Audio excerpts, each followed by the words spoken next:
Fertilization is the epic story of a single sperm facing incredible odds to unite with an egg and form a new human life. It is the story of all of us.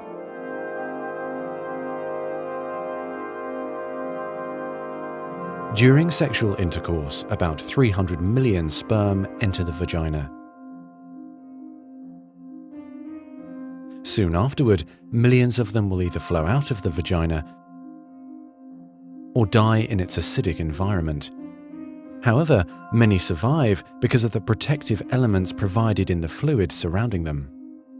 Next, the sperm must pass through the cervix, an opening into the uterus.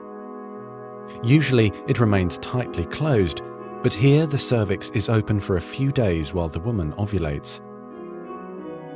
The sperm swim through the cervical mucus, which is thinned to a more watery consistency for easier passage. Once inside the cervix, the sperm continues swimming toward the uterus, though millions will die trying to make it through the mucus. Some sperm remain behind, caught in the folds of the cervix, but they may later continue the journey as a backup to the first group. Inside the uterus, muscular uterine contractions assist the sperm on their journey toward the egg. However, resident cells from the woman's immune system, mistaking the sperm for foreign invaders, destroy thousands more.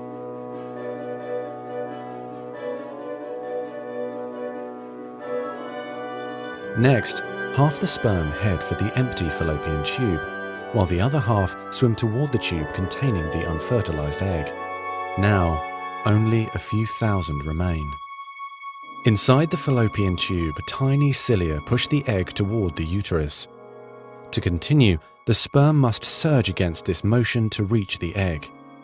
Some sperm get trapped in the cilia and die.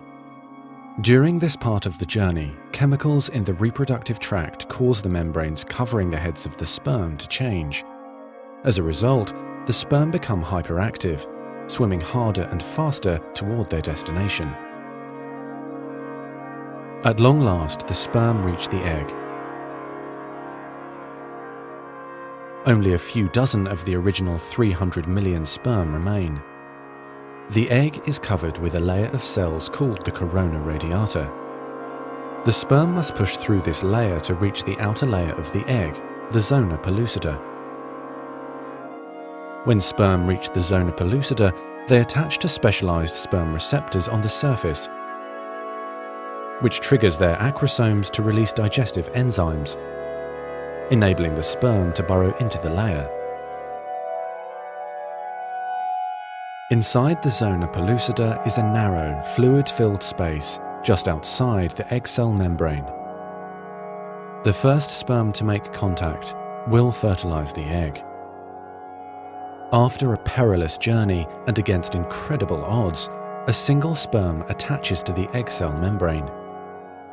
Within a few minutes, their outer membranes fuse and the egg pulls the sperm inside. This event causes changes in the egg membrane that prevent other sperm from attaching to it. Next, the egg releases chemicals that push other sperm away from the egg and create an impenetrable fertilization membrane. As the reaction spreads outward, the zona pellucida hardens, trapping any sperm unlucky enough to be caught inside.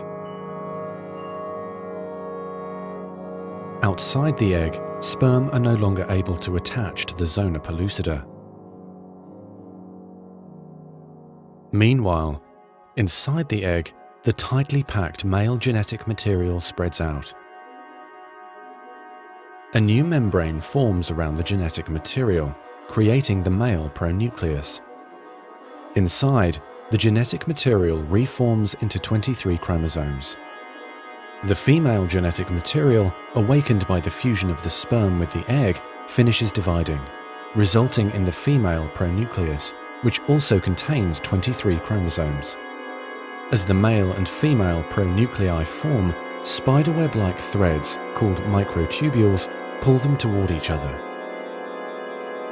The two sets of chromosomes join together, completing the process of fertilization. At this moment, a unique genetic code arises, instantly determining gender, hair color, eye color, and hundreds of other characteristics. This new single cell, the zygote, is the beginning of a new human being. And now the cilia in the fallopian tube gently sweep the zygote toward the uterus, where he or she will implant in the rich uterine lining, growing and maturing for the next 9 months until ready for birth.